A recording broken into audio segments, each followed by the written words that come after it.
नमस्कार। आप सुन रहे हैं RJVFM और मैं हूं आप साथ RJ राहुल। राम कथा के आज के अध्याय में हम सुनेंगे पंचवटी में राम। तो चलिए शुरू करते हैं। भरत के चले जाने के बाद राम ने चित्रकूट में अधिक देर ठहरना ठीक नहीं समझा। वे उस सुंदर स्थान को छोड़कर दंडक वन चले गए। इस वन में अनेकों राक्षस रहते थे जो तपस्वियों को बड़ा कष्ट देते थे। राम को देखकर तपस्वी भी बहुत प्रसन्न हुए और उनका स्वागत करते हुए बोले, राजकुमार, ईश्वर ने आपको हमारे लिए भेजा है ताकि आप उन दुष्ट राक्षसों से हमारी रक्षा कर सकें जो दिन रात हमें कष्ट देते हैं, पशुओं को मार देते हैं और हमारे स्थानों को अपवित्र करते रहते हैं। 10 वर्षों तक राम, लक्ष्मण और सीता इस जंगल में एक आश्रम से दूसरे आश्रम में रहे। उन्होंने जंगल से राक्षसों का सफाया कर दिया। तपस्वी शांति से तप करने लगे।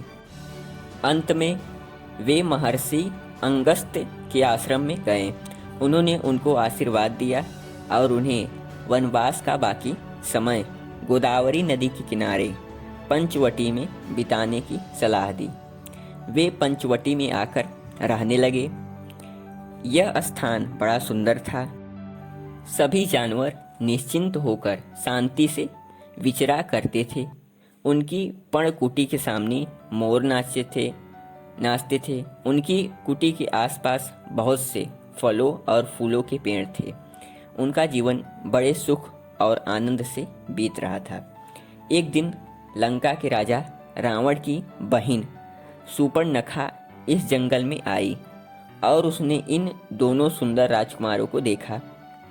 उसे पता नहीं था कि ये कौन है। उसे आश्चर्य हुआ कि राक्षसों से भरे इस जंगल में आने की हिम्मत इनकी कैसे हुई। वह उन दोनों पर मोहित हो गई। पहले उसने राम के साथ विवाह करने की इच्छा प्रकट की, लेकिन जब उन्होंने मना कर दिया तो वह लक्ष्मण के पास गई। राजकुमारों ने उसका मजाक उड़ाना शुरू कर दिया।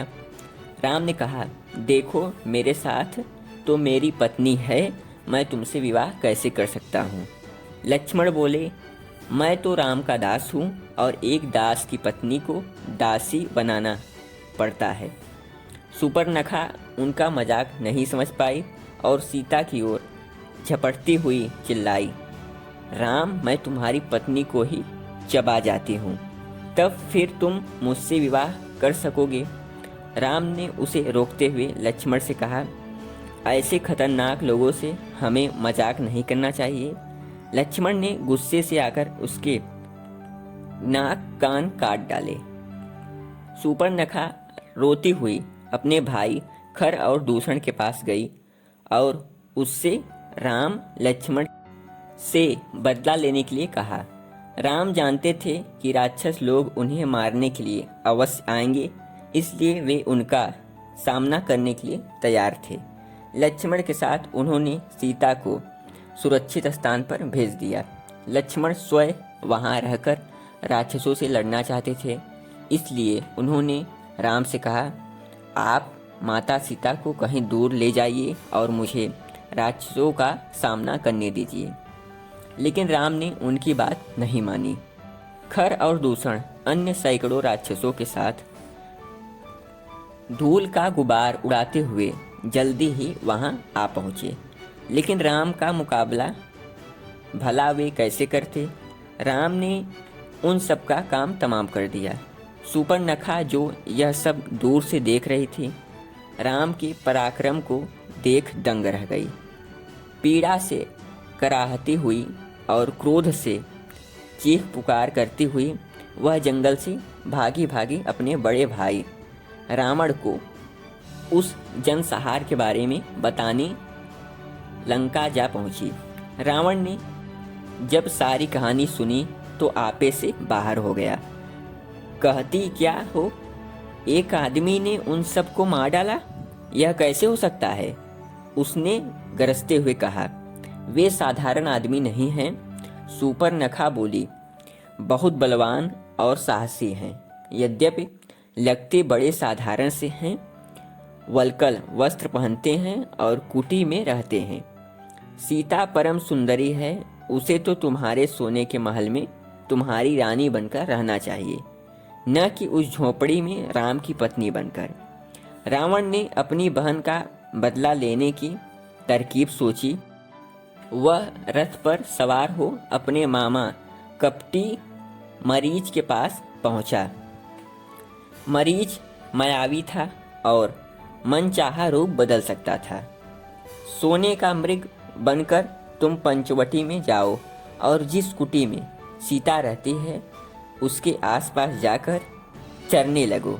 रावण ने उससे कहा, जब सीता सोने का मृग देखेगी तो जरूर राम से उसे पकड़ लाने के लिए कहेगी। जब वे ऐसा करें तो जंगल में एक ओर को दौड़ने लगना। राम तुम्हारा पीछा करेगा। जब तुम कुछ दूर निकल जाओ तो लक्ष्मण को सहायता के लिए पुकारना, लेकिन याद रखना आवाज़ बिल्कुल राम की जैसी हो। जब लक्ष्मण अपने भाई की सहायता के लिए जाएगा तो सीता अकेली रह जाएगी। बस मैं साधु का भेष धरकर उसे हर लाऊंगा। मरीच बेचारा डर गया। ऐसा करने की उसकी इच्छा न थी, लेकिन रावण को उस पर क्रोध आ गया। यह काम करो और अपना पुरस्कार पाओ, यदि इनकार किया तो मेरे हाथों मारे जाओगे। अब मरीच के पास आज्ञा पालन के सिवाय कोई चारा न था।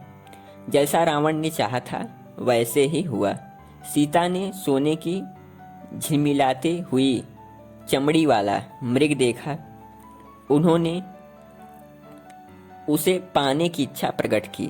लक्ष्मण कुछ आशंका हुई लक्ष्मण को।